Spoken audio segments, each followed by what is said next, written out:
Despite Taliban ban, secret schools educate Afghan girls. Every morning, in one of the poorest neighborhoods in Kabul, Afghanistan, girls secretly gather in a house to study, something that millions of girls around the world do freely. As the global community marks International Day of Education on Tuesday, Afghanistan is the only country where girls are forbidden to attend school. Calling the restriction on learning and teaching as an attack on human dignity, UNESCO has dedicated this year's observation to Afghan girls and women. Shortly after regaining power in August 2021, the Taliban closed most of the country's secondary schools for girls, barring millions from getting an education after 6th grade. Nearly 500 days later, the ban persists, despite international calls for reversal. While most public and private schools for girls in Afghanistan remain empty, underground schools are spreading. Ray of Light. The secret school in Kabul is part of a network of 8 across 5 cities. The school is supported by SRAK, an Afghan organization that, according to its website, works in areas highly affected by the school ban. SRAK means the first ray of morning light in Pashto. Paristo, who requested to use only her first name for security reasons, is among its founders. She told VOA that soon after the Taliban took control of the country, she received calls from teachers asking for help in setting up underground schools. She had experience in the education sector in President Ashraf Ghani's government and sprang into action. Setting up the schools is not difficult, she said, as women and the children themselves are coming to us and asking for help. Working her contacts, Paristo helped turn basements, living rooms, and bedrooms into schools for teachers and students willing to risk everything for an education. Rahila, a former math teacher who also requested to use only her first name for security reasons, is a volunteer at the school. She said she went into a deep depression when the Taliban closed the girls' schools, but then her neighbors started asking for help with math. I realized that the students and I are necessary for each other, she said. We both gave hope to each other. Soon, she was running out of space in her house because of the growing number of students.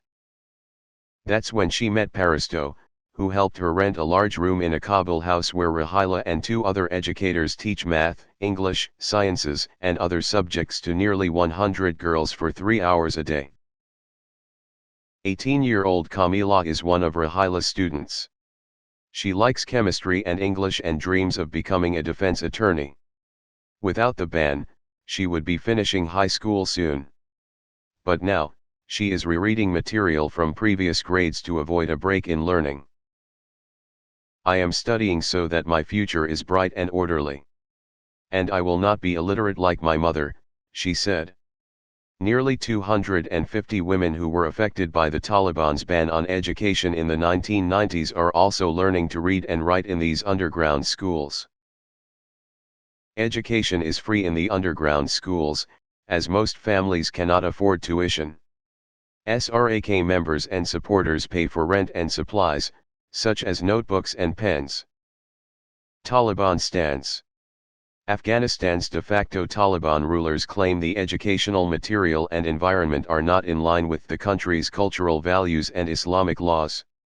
The regime has consistently ignored international calls to resume educating girls.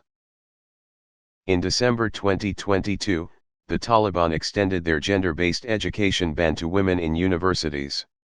Rejecting the international pressure, Nada Mohammad Nadeem, the Taliban's Minister of Higher Education, told a local gathering that religious laws will be implemented even if they sanction us, use an atomic bomb on us, or even if they come back for another war. In the 17 months since taking control, the regime has failed to gain global recognition, largely due to the educational restrictions on girls and women.